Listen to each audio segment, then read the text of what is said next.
Hey, this is Marcie Troyer, and I'm here with a good friend of mine, Ian.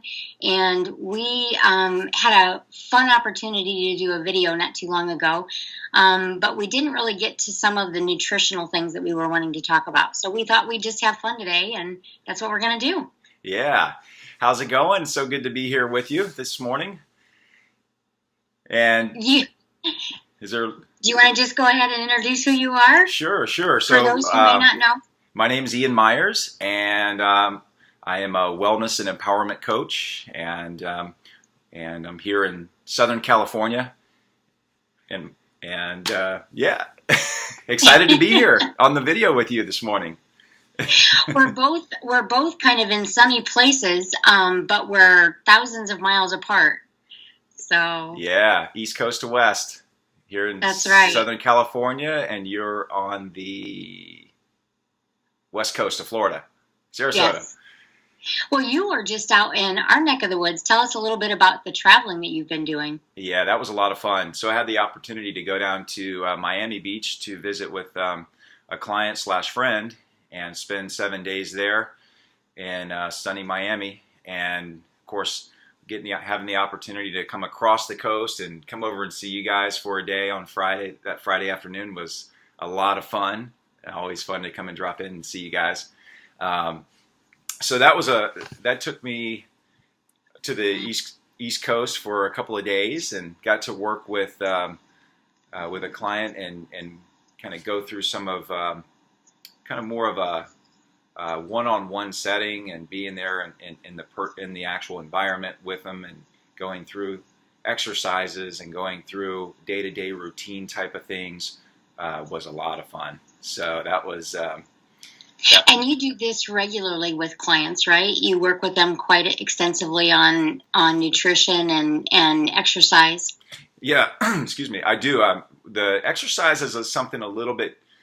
I had this opportunity that was very unique because I actually was able to be there in the field with them, so to speak. So that was a lot of fun. So I could physically go to the gym. But for those who are say in a different state or country, we do the best that we can through things like Skype and video chat and be able to help them navigate through their exercise programs. And it's a little different when we're in a different place. But if I have the opportunity to go and spend a day or a week like I did in Miami, I love that because then I get to be there and hands on and actually go through these different routines and different ways of putting together programs and exercise, and that's when I really get to show up and fully show up and show them all the little small things that amount to big things in the end at the end of the day. So that was a very unique experience, and I do enjoy traveling and going to where people are at or having them come here to California when possible. Yeah. So I don't know about you, but traveling absolutely sets my soul on fire. I mine just too. the idea of getting to meet different people and seeing different cultures and just the beauty of nature in and of itself, and how diverse it can be.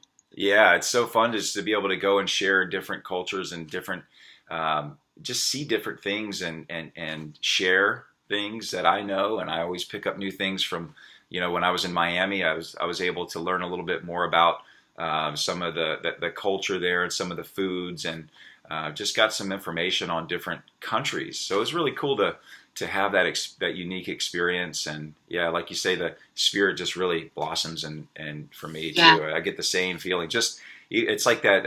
I have a good friend here in Southern California, and he says that feeling that you get when you go on vacation, where nothing really gets in the way. You're just so open to everything, and he calls it a vacation vibration. So he teaches this to his clients on how you Yeah. can get into that vacation vibration mode and stay there.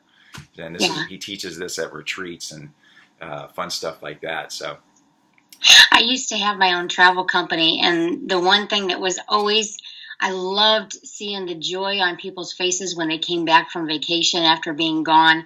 But after a while, it kind of got to me that I always sent other people places, and I was not the one going. So Yeah. You come back with this like after glow. a while, I had to reevaluate that a little bit.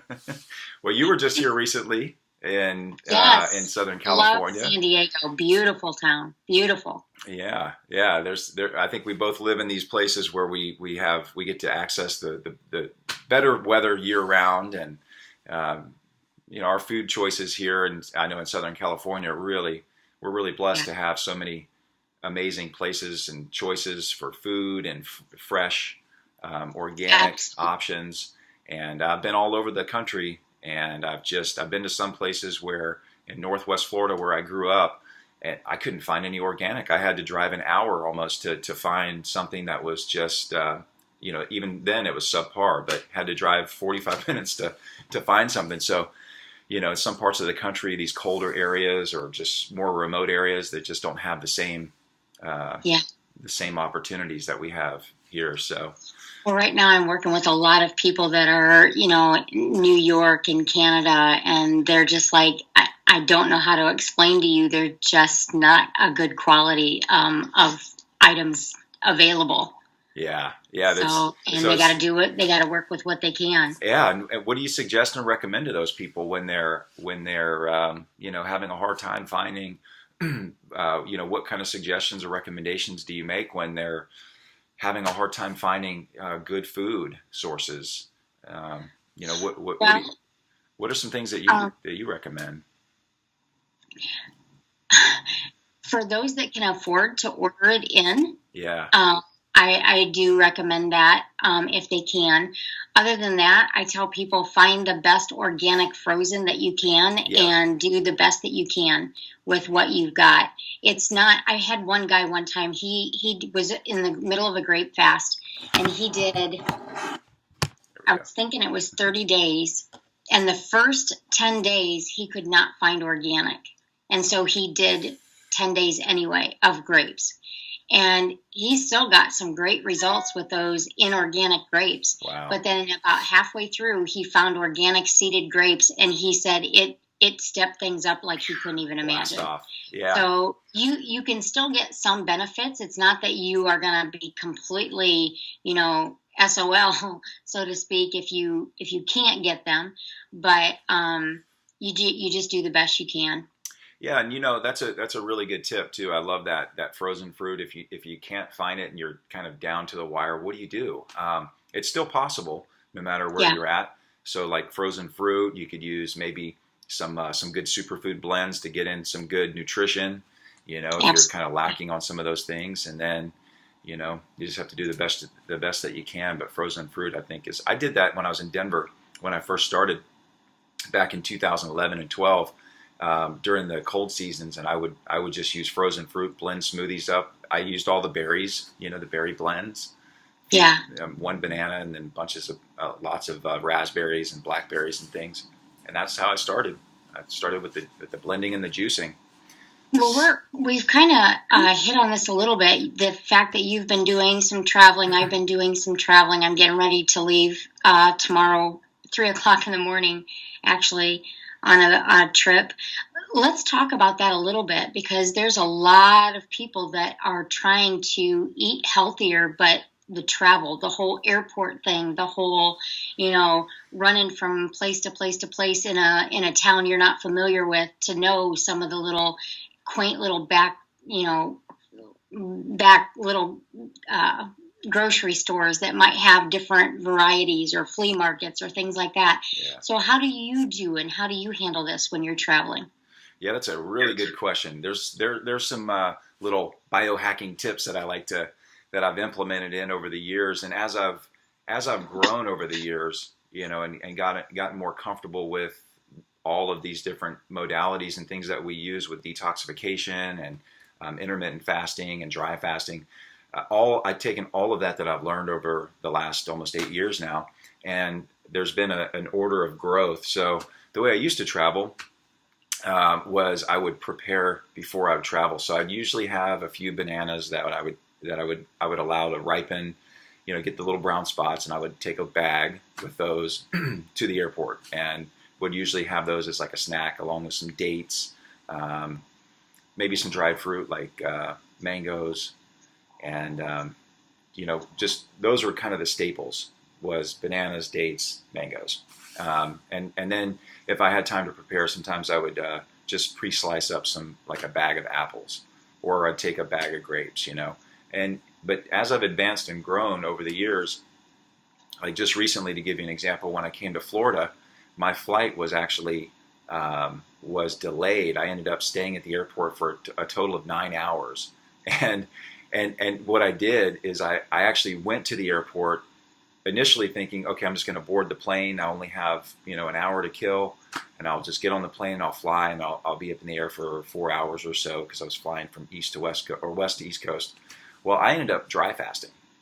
I didn't drink or eat anything. I just basically did some work on the computer, did some people watching, meditation, and all that stuff, and some writing, and I just dry fasted, and it was a great experience for me, because I've been doing dry fasting quite a bit. 13 hours, 16 hours is usually my window, sometimes 18.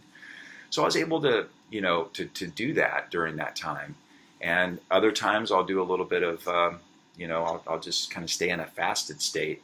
But I've worked up to that. It's taken time. I used to take fruit and some snacks and things like that. Like I was mentioning, the mangoes and the apples, bananas stuff.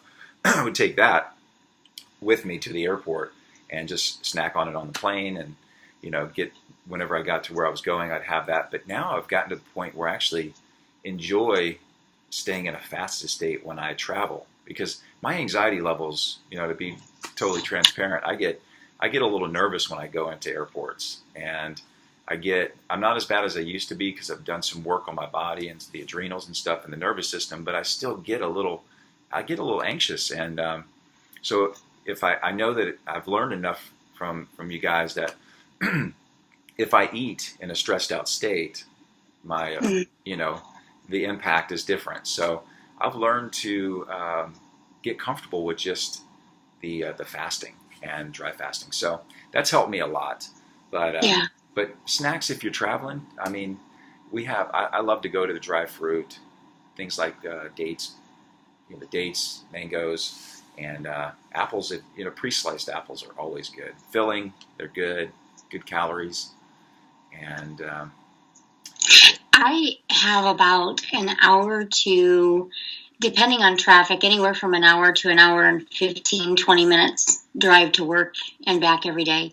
And to be honest, I like to half freeze grapes and cherries and stuff like that, so that they're not quite frozen, but they stay cold, and just eat them along my route. It's like one of the best.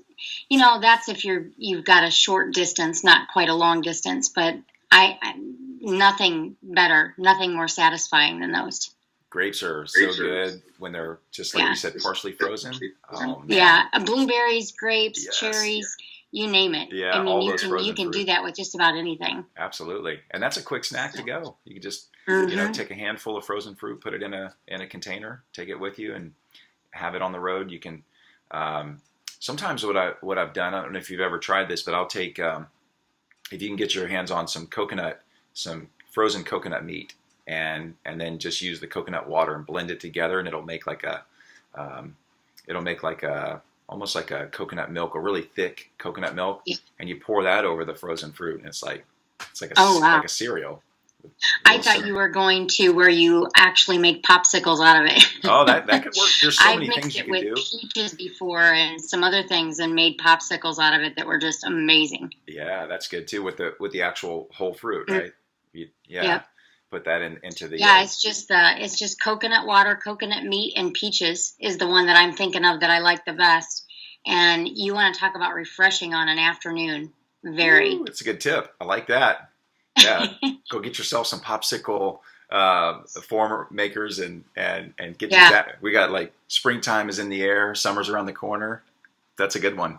Another one that's good is to mix fresh squeezed grape juice with coconut water and mix it. It's excellent in the summer, like when you're working out Yeah, and you need to run in the house and grab a quick electrolyte lifter. Grapes are refreshing, number one, but the electrolytes in the coconut water are amazing. that sounds good. Put a little scoop of the superfood blend in there, and you're blasting Yeah. off Or to after a workout, if someone's really done, working out and yeah. needs a little lift, that's another good one. That sounds good. Grapes and coconut water. And Yes. It is divine. all right, I like that. That's a good tip. Um, So Go ahead. go ahead. No, finish. I was just gonna say there's so many like little tips that are just like little recipes like you just shared that are so helpful. You can do so much with just that one thing. Like you can come up with different blends to put in there, and always having something available that you can Yeah. reach for that may be sweet or satisfying on a hot day, rather than going for a Coca-Cola or something like something that may not be as good. So, Well, love, right there, the word you just used was something available. And that is so many people aren't prepared. And then either a craving hits or their sugars start to drop or something happens and they go to reach for something and there's not anything prepared. And so that one word right there, I think, says a whole great deal about being ready to make this kind of a switch in this lifestyle is just knowing to be prepared ahead of time. yeah, that's a really good point. And being prepared is something that I was thinking about this yesterday when I was creating some content for a video. Is like, we take so much time to, like, if we go on a vacation, we take time to prepare for the vacation. We do all the necessary things to make sure we're prepared for that. And then when it comes down time for us personally to take care of our health and maybe do some small preparation work, it could be cutting vegetables or pre-cutting up some fruit or something, just so you're set up for the next day or the next week ahead. Taking Mm-hmm. those little small micro steps can be like all of the difference in sustaining this lifestyle, and making this into something that you can actually do rather than a burden. So it's just like getting into the habit or the routine of like just going in the kitchen and setting a timer, saying, okay, I have an hour. What can I do in this hour that will help me along next week? Is it pre-cutting up some veggies? Is it, maybe I love to do that. Pre-cutting up vegetables is always that, and maybe making a dressing ahead of time, so I can just have some things ready to go that I can quickly grab and go. So Yeah.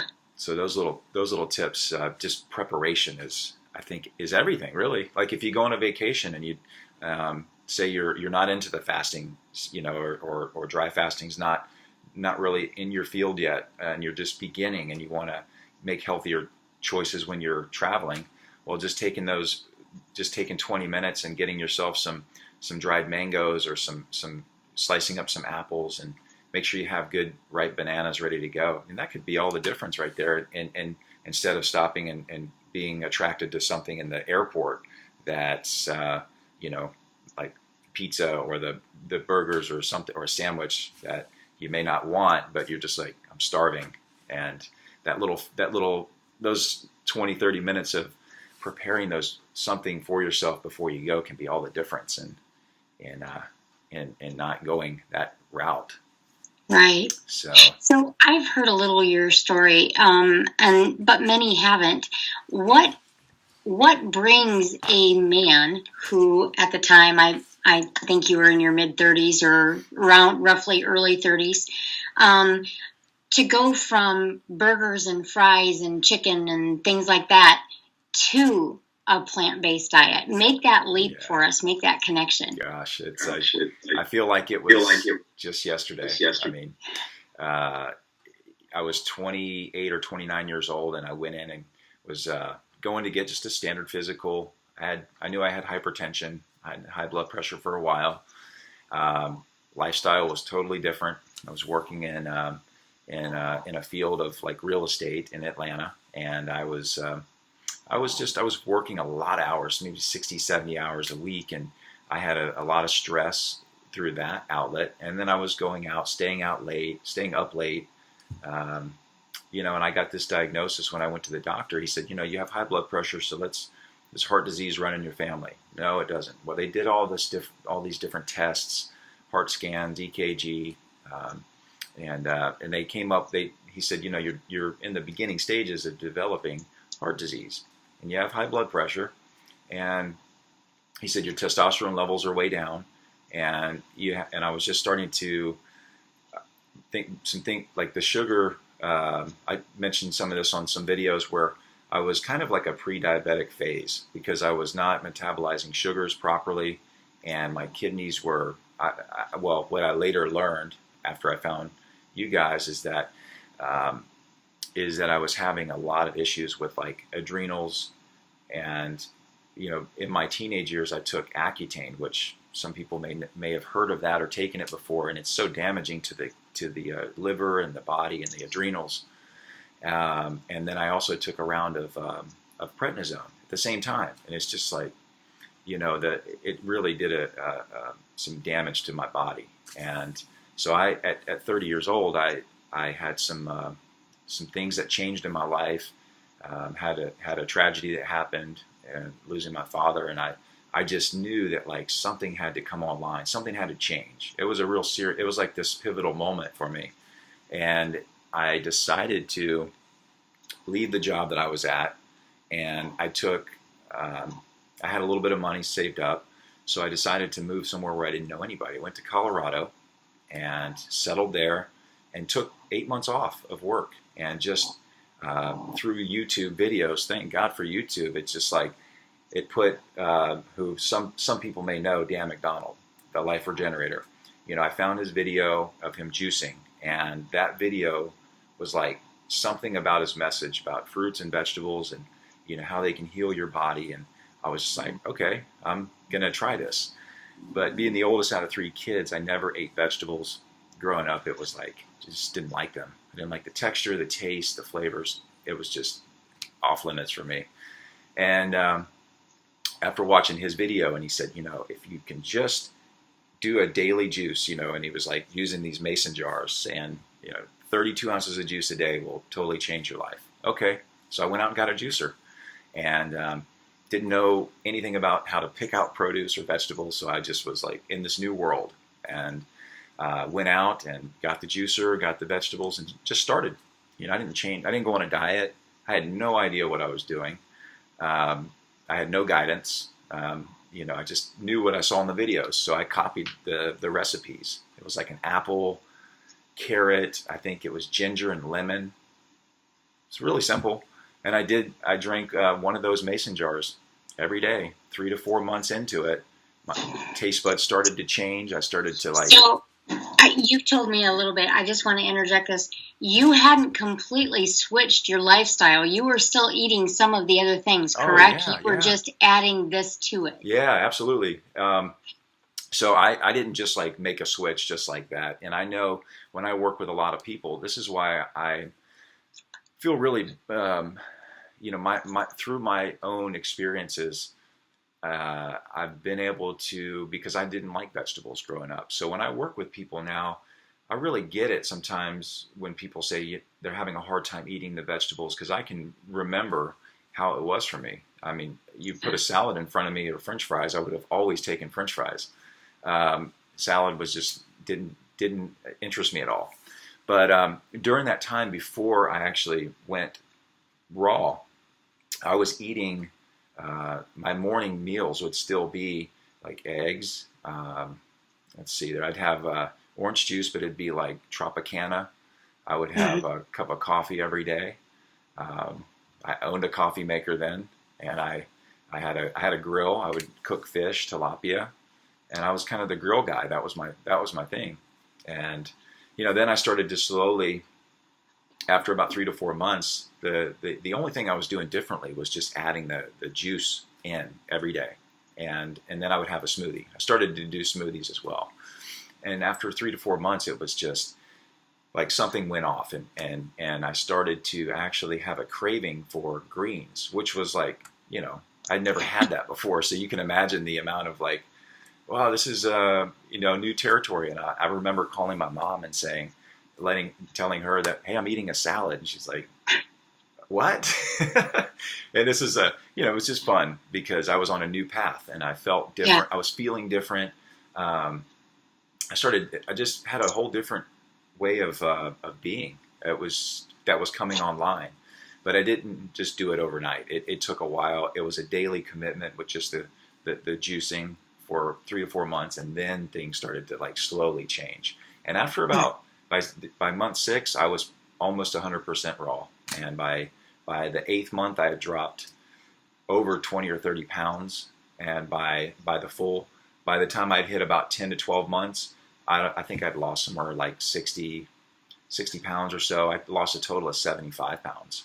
So, Now, what were people around you saying about this? oh, they were like, "Are you okay?" I remember when I first started this, I was in a relationship, and she knew me as we would go out and have dinners, and we would, I would cook and prepare and put meat on the grill and do steak and fish and stuff like that. I loved doing that. And then I started going to like fruits and veggies and juicing, and it was like totally different. So our relationship actually suffered from that. It was just I was going in a different direction, and she was going in a different direction. And I remember before we parted ways, we went back home and saw friends and had this big dinner. And I remember people coming up saying, "Are you okay, man? You've lost a lot of weight." And I'm like, "Yeah, I know." Well, I knew what I was doing. I was like, I know I'm losing weight, but I didn't realize how much, because I see myself every day. These people hadn't seen me in 3, 4 months, where I'd probably dropped like 30, 40, maybe 50 pounds. So they were quite shocked. And I said, "No, I'm detoxifying my body. I'm going to get skinny, and then I'm going to put weight back on." I had it all mapped out. I already knew. I was fully bought into the process. I trusted the process. And I had to work through that because I had friends, good friends of mine, family members. They all thought I had a few screws loose. They were, they couldn't understand why I was getting super skinny. They thought something was wrong. And I think a lot of people go through that when we're detoxifying and letting go. It's like I use the analogy of a sponge. A sponge soaking up and expanding with all of the toxins in our body. And then when you detoxify, it's like you squeeze that sponge out and you get rid of all that stuff. And then you're like able to absorb more of the good stuff. So. Well, one of the things that I've encountered, and it's been kind of interesting to watch, is the more weight that comes off for me in this lifestyle, the more some people don't know what to do with that. They don't know, are you going to be like all up in their face now because now they need to lose weight and they need to do what you're doing and all this stuff, or it's one of those things where sometimes people don't know how to respond to you. It's like you don't just lose the weight, you lose part of who you are. And I used to be, Marcie, the life of the party, and just always bringing in the desserts and the foods and the things like that. And now I'm this different person now. And so I kind of do it in a different way. A lot of people have said, "Haven't you had to give up friends and stuff for this?" And I said, "No, I haven't." If anybody invites me over to their house, I'm always the first one to say, "I'll bring the fruit bowl," or "I'll bring a salad," or whatnot. That way I know I at least have something there I can eat. And it doesn't keep me from feeling like I can't be around those that I care about. Yeah. And so that's been kind of, one way that I've had to look at it, because a lot of people have said that they've lost a lot of friends through this before. And I think that's a sad statement. I mean, yes, your things your things that you're passionate about kind of go in a different direction, but that doesn't mean that you have to lose that friendship. Yeah, that's a really good point to make too, because you're right. There's a lot of people when they first get on this journey, this new health journey of like new discovery, like getting all this new information, and we want to share it with people. It's like we want to tell the world because we're feeling good or we feel more empowered. And what I found that ends up happening is that we get so excited, but we haven't quite learned how to share it with people, and so we end up scaring them away, or they think we're crazy, or what are you following some kind of like cult or something like that? and it's normal behavior. You know, we just haven't, as humans, we haven't, or as somebody on the health journey, just as you get more seasoned and you learn how to approach it, and just really, it's like leading by, what I found is just in my personal life is just leading by example. You know, not worrying about all the noise and the distractions, but just taking care of myself and doing the things that I'm committed to doing every day, or at least to the best of my ability. And then as I do that, it's like putting the mask on first, the oxygen mask on first. Then you can show up in the world for everybody else. And usually people just come naturally and ask questions like, "What are you doing? Why are you eating that way?"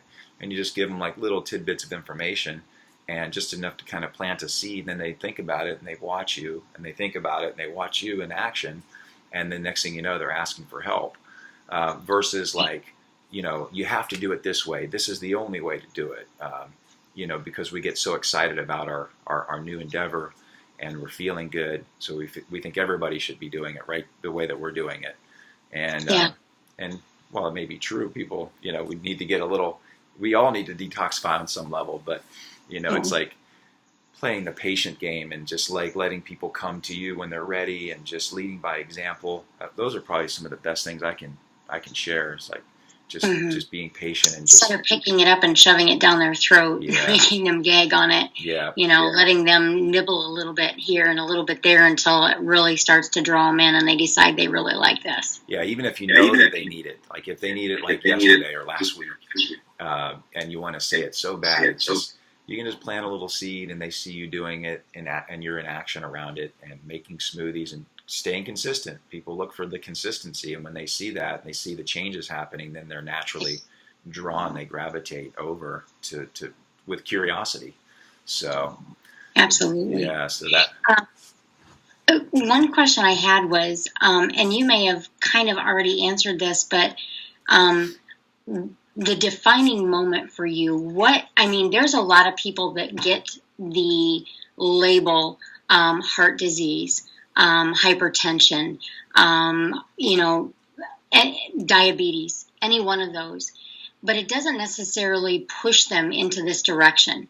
What was that defining moment for you? What took you? Was it a gradual thing, like you said, the juices that kind of just started building up, and then calling to you, and that kind of thing? Or was there something that just clicked with you that said, you know, I need to be better today than I was yesterday, and how do I achieve that? Wow. Yeah, I think it was, for me, I knew I needed to change. I didn't want to take medication. I was really solid on that. There was no question. I didn't want high blood pressure medication, cholesterol medication. I wasn't interested. So I knew that there was something radical that needed to shift. And through the videos that I watched of Dan McDonald, I knew enough, or I felt enough inspiration there that I could make a change, you know, by incorporating the juicing in. So I was committed to that path, and everything else just seemed to work itself through. Now, through those videos that Dan was posting back in 2012, there was a video that he posted about the botanical herbs from you guys, and I was immediately drawn to it. I was like, oh, herbs, what are botanical herbs? I didn't know what they were. If somebody would have said something, mentioned a botanical herb, or even like spirulina, I would have been clueless. I had no idea. I was more of the supplement, whey protein, creatine kind of guy, multivitamin. So I knew zero about botanicals. But the way he explained it, and the impact that they have on the body, I was immediately like, I need to learn more about that. And then I saw Robert's videos, you know, Dr. Morse talking about the herbs and talking about the protocols and how you can heal your body. And I said, a light bulb went off, and it's like, that's what I need. I felt just called to do that. And now I have people who I get to work with, who, you know, I get to show up for and guide through the process. You know, just like yourself, we get to get these people coming in, but that was my big moment. It was just starting with the juicing, and then finding out about the herbs and the protocols and how they work. And then I just started getting into action and applying them, and came in for the class and got the certification and got the knowledge and the information. And and then through the daily practice with it, and just doing it, just committed to that. And if I made a mistake or an error, got off track a little bit, I just get back on. Just keep on going. Right. Let's talk about that a little bit, because so many people feel like they cannot make a mistake at all. Yeah. Doing this. You hear about those who all of a sudden they just flip to raw, and there's no more animal proteins, there's no more this, there's no more that. And then 6 months down the road, they've kind of fizzled out, and I don't want to talk about that anymore, type of thing, because they didn't have, I think they judged themselves too radically. And so let's talk about that. What are some of your struggles? What are some of I'm sure you have temptations. I'm sure you have, days that you would consider would be off days or cheat days or whatnot. Yeah. Let's talk about those just a little bit, so that the average person knows out there that this isn't about you make one decision one day and you're just gallivanting off. And there may be some that do that. But I want to talk to a little bit to the person who's really struggling to stay on this path right now. Yeah, that's a really good question. And the thing is, I can just speak about my travels recently, because I went to Miami and then I went to Colorado over the last couple of weeks. And, when I go and travel, I'm out of my element. And places that I go don't always have exactly the same things that I'm used to. And, for example, bananas are kind of a staple for me. Well, when I won't eat a banana unless it has the brown spots. I'm really picky on that. I know the difference. I know how it digests, and I'm not interested. So I had to figure out other ways to operate. I love the pile off to the side where they pile all the brown spotted ones. Yeah. It's like they're just piling. Here, Marcie. Here, Marcie. I go over to those and I try finding them and picking them. And my husband's like, "Those are too brown. Those are too done." And I'm like, "No, they're not. These are the perfect way to eat them." I mean, I go into grocery stores just like hoping that I'll find the biggest pile ever. Sometimes I do out here locally. But when I'm on the road traveling, there's times where I have to be able to open up a little bit. And, I always say that, it's what we do 90% of the time that really matters. That's where the impact is. So if 10% of the time, say you're traveling somewhere, you don't have access to all the things, and, you can't, there's nothing available except for, I don't know, say you go in somewhere and you can get steamed vegetables, and maybe there's an opportunity for a baked potato or a sweet potato. Okay, I would do that over having a piece of meat or having something that I used to, like pasta or something. Right. I would do that over that. Sometimes I have to do that when I travel, and I'm okay with that, because I know that when I come back home and I'm back in my element, I get right back on track. I have herbs here. I have things like GI Broom. I have a lot of different blends of herbs that I can use that assist my body with cleaning out. And I think life is a constant, we're constantly cleaning and strengthening and cleaning and strengthening. And as long as we're doing that, you have a little bit of room to get off a little bit, just come right back on. You don't spend much time over there on the other side. So that's the way I live. I live a lot more balanced now. I have done, the no fat, the high fruit. I did that in the beginning, and I needed that. I think my body needed that reset, but I didn't just jump right in. It took me, as I was mentioning earlier, like 4 months or so to get to that point to where I was like ready to do that. And then I spent a bit of time there with no fats and all of that, just went fully in. And that was kind of necessary, I think, for me to really do the level of cleansing that I did. And then, but there were times during that moment where I was really dialed in with no fats that sometimes I would go in and have like a scoop of peanut butter. I mean, I'd have a scoop, but I didn't do that like all day, every day. I just have a scoop here and there. But not, like 98% of the time I was eating no fat, fruits, and that was it. And herbs. Had a great impact on my body, and allowed me to really do a lot of work. So I think finding some balance out there is really helpful, because we have so many things going on that stir things up inside, and it can be an emotional ride. Yeah. Well, when we talk to my clients all the time about this because when we detox the body, we do end up eventually detoxing emotionally and Oh spiritually. yeah, And those emotional roller coasters, detoxing moments can really send a person for a loop. And they've got to be able to find some balance. They just absolutely. do.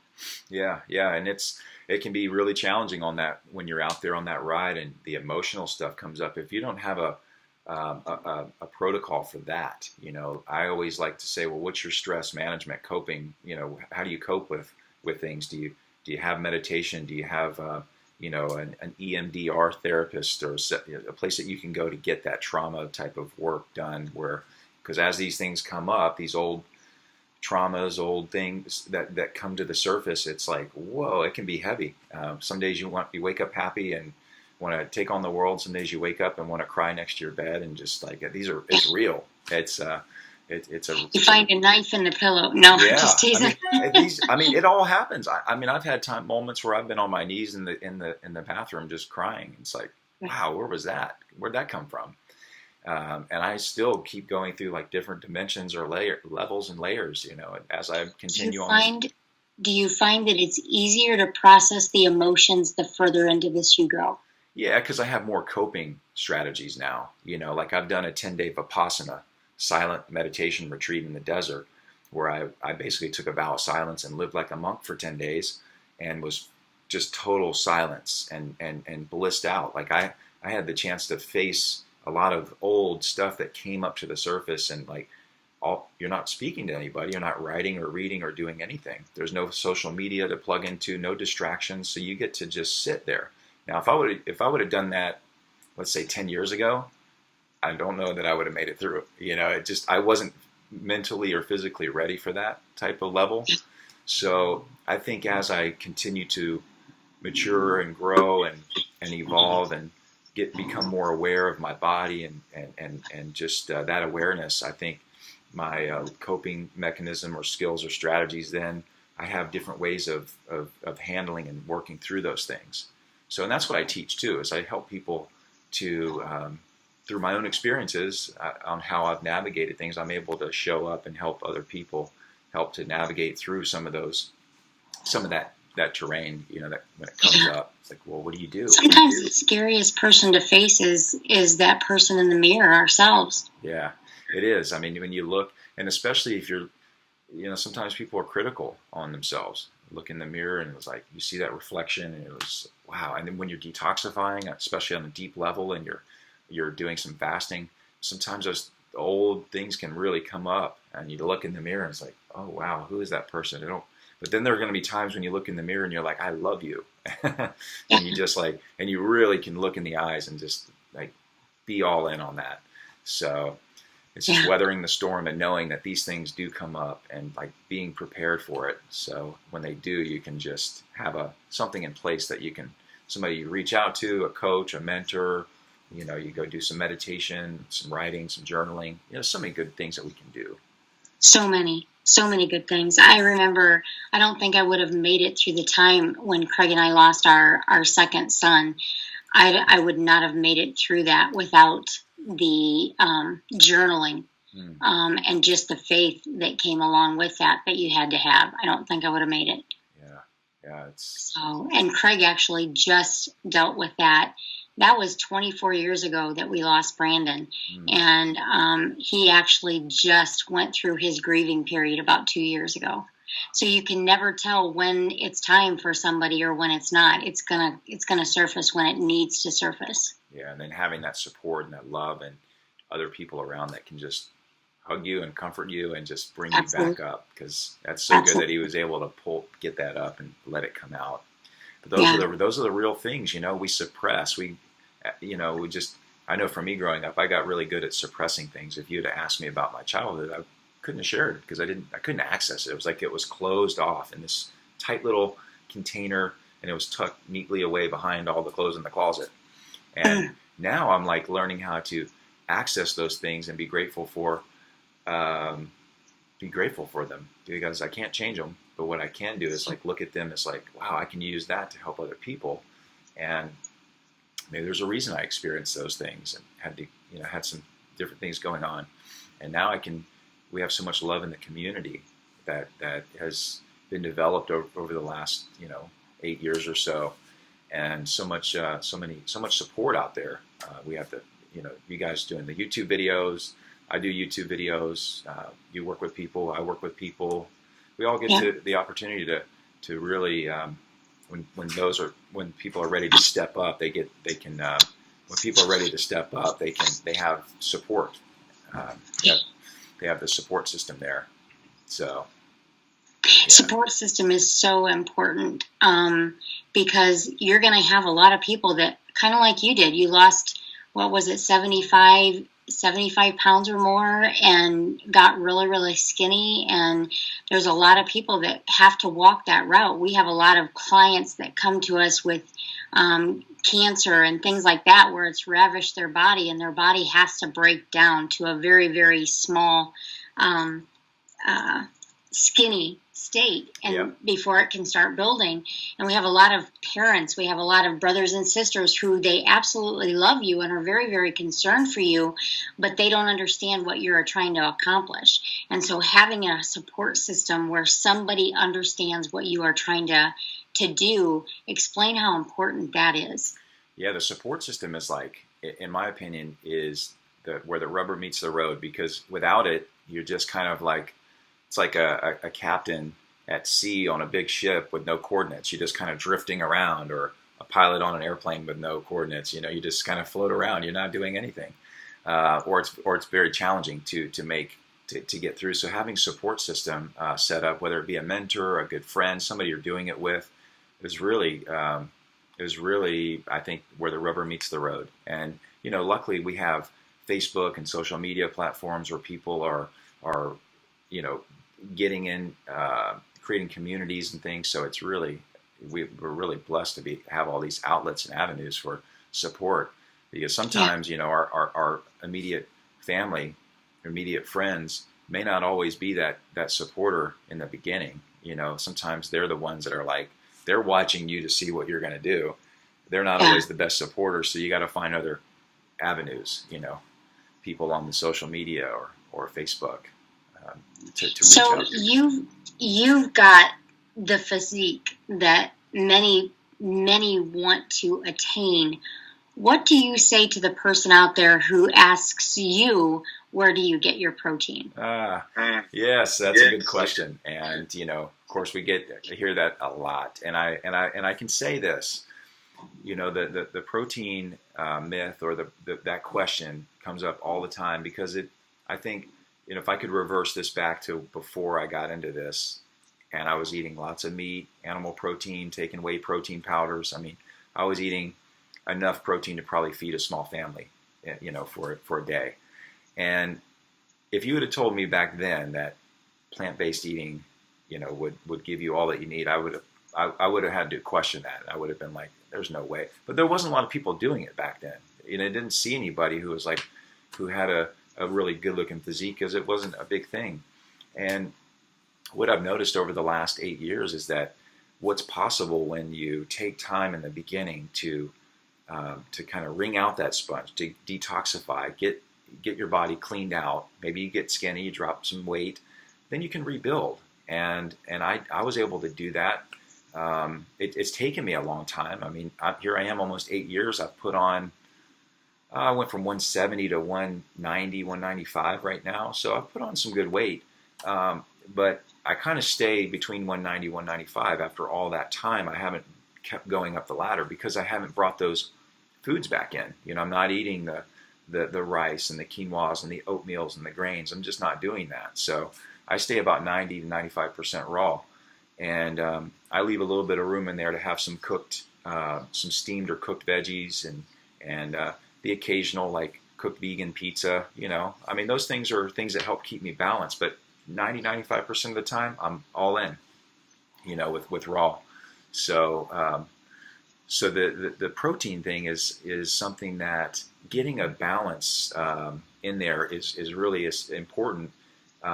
If you're not an athlete and you're not lifting a significant amount of weights, then you don't really need as much, and you can almost fulfill your goals, or your amino acid goal, which keeps your lean muscle on, through just the foods, just through a balanced variety of leafy greens, a balanced variety of fruits, maybe some nuts and seeds in there to soak nuts and seeds. You always want to do that.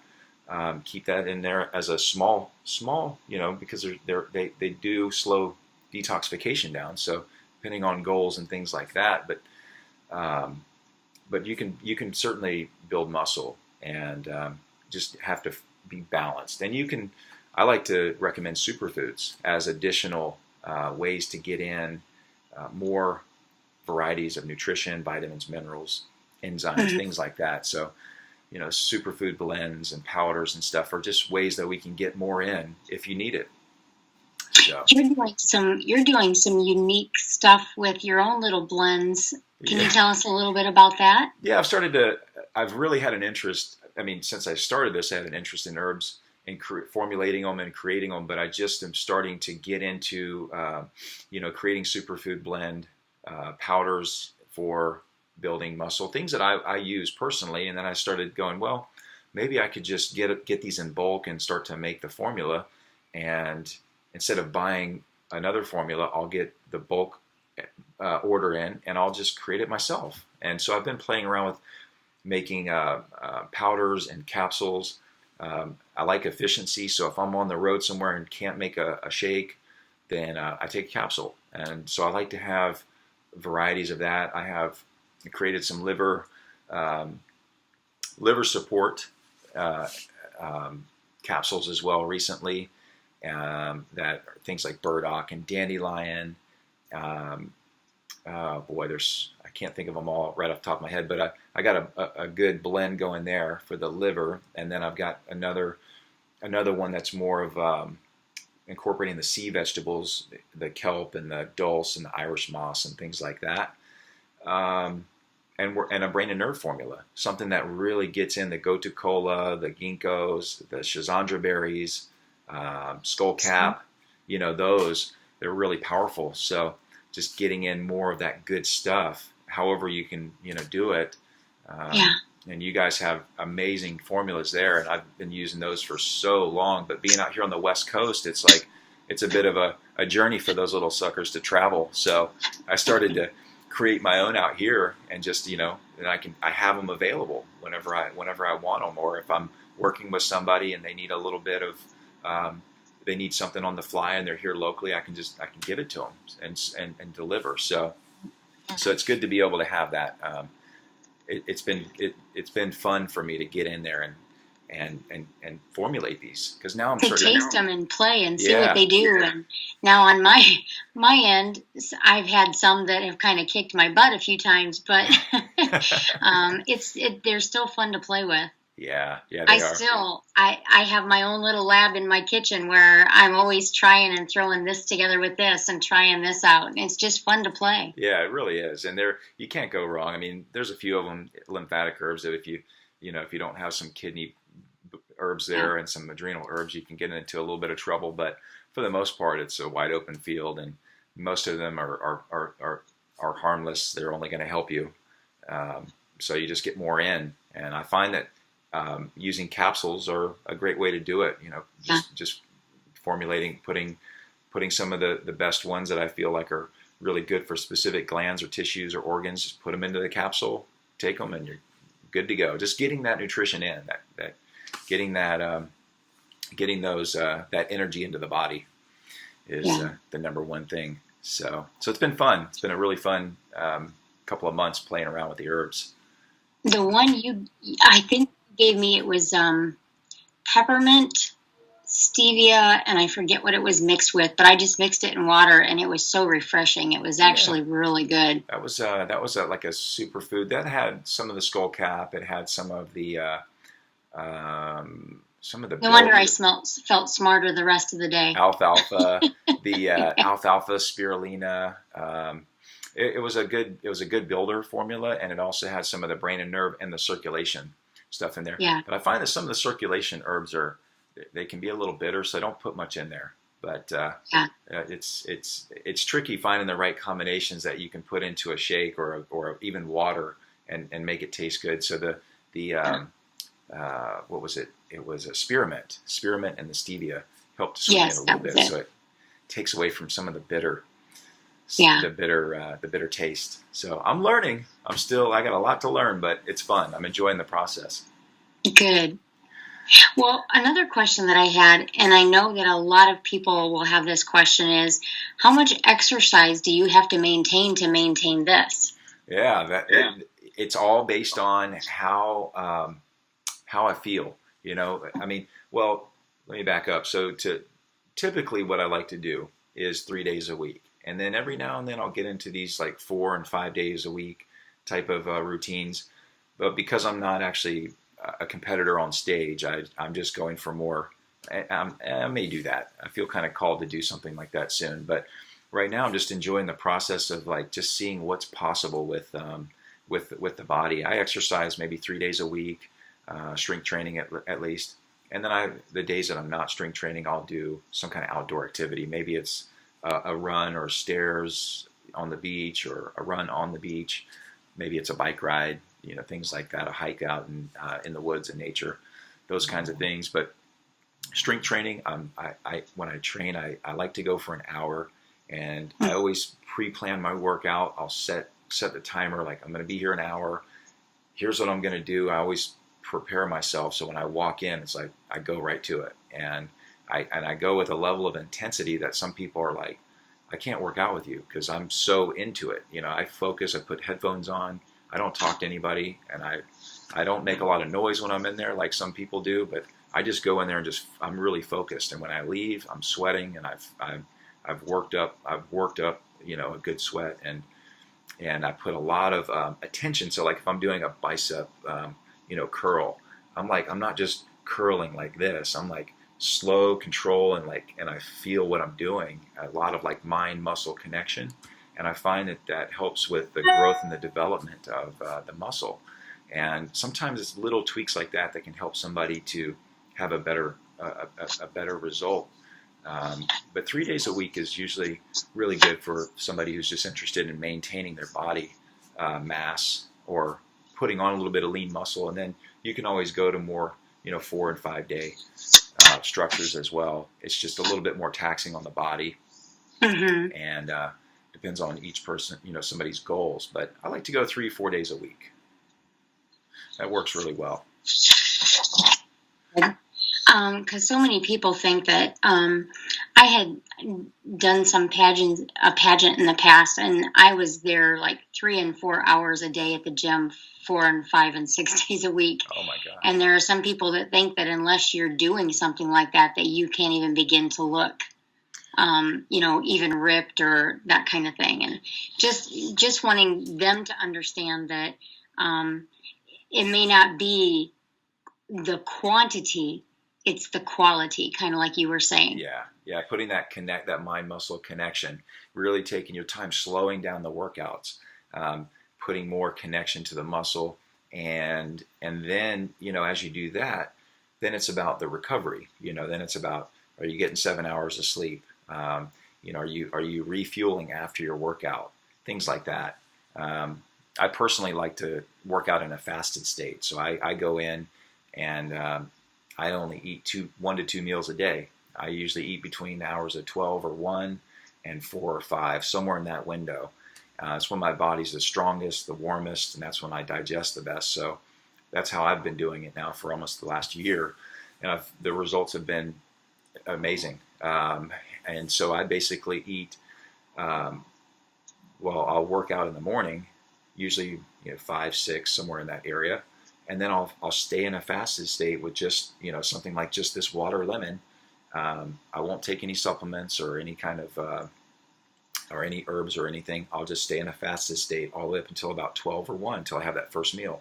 That first meal, my body is like super sensitive, insulin sensitive, hormone sensitivity is elevated. So I put the nutrition in, which is always a smoothie or some kind of fruit and superfoods, and that just like body absorbs all of it and utilizes every bit of it. And then but that also spikes insulin as a result. So insulin goes up, and what I do is I wait till 4 or 5, and then the insulin comes back down gradually, and it gets down to a low enough state to where when I eat again, it brings it back up. So I'm only getting 2 insulin spikes throughout the day versus like eating small meals all day, where I'm constantly getting this, spike of insulin. Even though it's small because it's smaller meals, you're still getting oxidative stress through that. So it's just the way I've been doing it, and experimenting with it to see and how it's working, how my body physique looks, only eating 1 to 2 meals a day, and they're bigger meals. And I've been impressed with the results, and it's the results don't, they tell you everything. Either you look skinnier or you look less healthy. So it's been very good. It's been a good experience. So We've got just a little bit of time. Let's talk about fasting, because a lot of people are looking at the intermittent fasting and that kind of thing. How important is that to a person's, like we were just talking here a little bit about the exercise aspect of things. When a person is detoxing, they want to exercise less. They still want movement, yeah, because if you're not moving, your lymph's not moving. right. So we still want movement, but you don't want to be building and creating a lot of lactic acid during this detoxing phase. But when it comes to a building phase, let's talk about uh, fasting, and just like you said, the whole workout thing, and how you eat and how long you intermittent fast. Do you do dry fasts? Let's talk about how the importance of fasting in your diet. So the fasting is something that the water side of water fasting, I do that every day, and I'll do that anywhere from like 18 to 20 hours every day. Now there's a couple of days during the weeks where I'll choose to just cut the water part out, and I'll actually start the dry fast the night before, where I just cut out the water and the liquid, and I'll take that through the next day until maybe 13, 14, 15, or 16 hours. And then I'll add the liquids in, then I'll add in my first meal, and just keep going that way. So I like to do that a few days a week whenever I feel really strong and hydrated, and dry fasting, you definitely wouldn't want to do that if you were coming off of a dehydrated diet, things like that. I wouldn't advise it. But dry fasting, if you're hydrated and you've been eating a lot of fruits and veggies in their natural state, hydrated on a cell level, then you could get away with 13 to 16 hours of doing some dry fasting. I mean, some guys that are doing 2 and 3 days of it straight, which is incredible. I've never done that before, but what I've noticed, at least with water fasting and with implementing a little bit of the dry fasting in, is that it keeps the inflammation down, it keeps the body detoxifying, gives the digestive tract a break, allows insulin levels to come down. So everything kind of has a chance to like take a break, and we're not just constantly eating all day. So in my personal opinion, what I've noticed on with what I've been doing is that I feel really good when I do the fasting. And it is, some days it's a stretch, and some days, instead of 18 to 20 hours, if I feel like I really need something, I just listen to my body, and if I've got to break the fast at 16 hours because I feel like I need to have something, I'll do it. But it's that whole 90% of the time thing again. If 90% of the time I'm doing it, to the highest possible level, then I can make those shifts and things happen and still reap the benefits of what happens when you do, do the dry fasting or intermittent fasting. So kind of what I'm hearing from you is not to be too harsh on yourself, to go with a balance, and listen to your body. Yeah, absolutely. Yeah, because that's one way I do something, and the way somebody else experiences it could be a little bit different, and usually it is. Everybody's going to have a slightly different experience with how things happen, and that's cool. That's normal. And so it's just how do you maneuver through that? And just being patient, being kind to yourself. If you feel something comes up where you're like, God, I gotta eat. Okay, well, go eat. See how you feel. And then the next time that you start to get that hunger, maybe you say, well, I'll try to go a little longer to see what happens. It's constantly being curious and see what happens. And then through your own experience, then you have an experience that you can say, well, yeah, I waited actually, and I actually felt better. Or I broke it today and I ate and I didn't feel good. So it's like we always are getting data and information as we're going through. Like, we have a lot of people that come to us very, very sick, and they do have to take things more seriously and kind of really stick to that, getting themselves cleaned out for a while. But we also have those that are coming to us that they detox for a while, but then they want to get on that path. They're younger, they're healthier, they don't have the labels of disease that some have, and they want to reach out and work with someone like you, where they've detoxed for a little while and now they want to work towards building and just getting on from here on healthy way of lifestyle. And you do work with them. And how would somebody that wants to do that get in touch with you? Well, a couple of different ways. I think the best way is just to send an email, and then through the email we can set up a time to chat, to go over goals and things like that, kind of get a better idea if it's a good fit, where they're located, and just get all the details. So my email address is usually the best way to go, and that's just my first name, Ian, IAN, at ianmyerswellness.com, and it's MYERS wellness.com. So you can send an email there, and I usually answer emails within 72 hours. I'm able to get back to you and set up a time. And then, of course, I have a YouTube channel. So if people are interested in just starting there, I always recommend just check out a few videos, make sure that I resonate with you and the way I talk and do things and my approach. And then if you feel really, feels like in alignment, let's set up a time to talk, and have a conversation and see if we can structure something that would work, be workable. Sounds good. And then also through Facebook, I'm also pretty active on Facebook and I think it's the Instagram. Instagram's kind of something new for me, but still over there a little bit. But Facebook is good. Facebook works really well too. You can communicate there. We can even leave a link too. We can leave a link on the video once we get this uploaded. That'd be great. Sounds good. Some good questions coming. Love it. There was, I think that's all the questions I had. Did you have anything that you wanted to add or talk about? Gosh, I think we covered so many good topics. It was a really good flow of conversation. From the traveling, what do you do, and just so many good little tips. Maybe we'll be able to break it down on the video in segments of where you can find specific pieces. Well, these are all questions that a lot of my clients have, and like I said, there is a place for detoxing, but there does come a time when you have to start building. Yeah. And I'm excited for my clients to get to that point. And we've had some that, it's been a real struggle for them trying to find that balance. And I want them to find that balance, because I don't want somebody to spend all this time getting healthier only to get pulled back into society, into other ways, bad habits and things like that, and then finding themselves starting all over again. This is a lifestyle that you can continue with and obviously enjoy. And live very healthy in. And that's important for people to realize as well. Yeah, totally. And you can always shift the gear a little bit. If you're doing a really deep level of detox and you're like, man, I need a break, I need to balance out a little bit, maybe go do some building, get onto more of a maintenance type of thing. That's where I can maybe, give some assistance and help to navigate that a little bit. So then you can go back to the detox.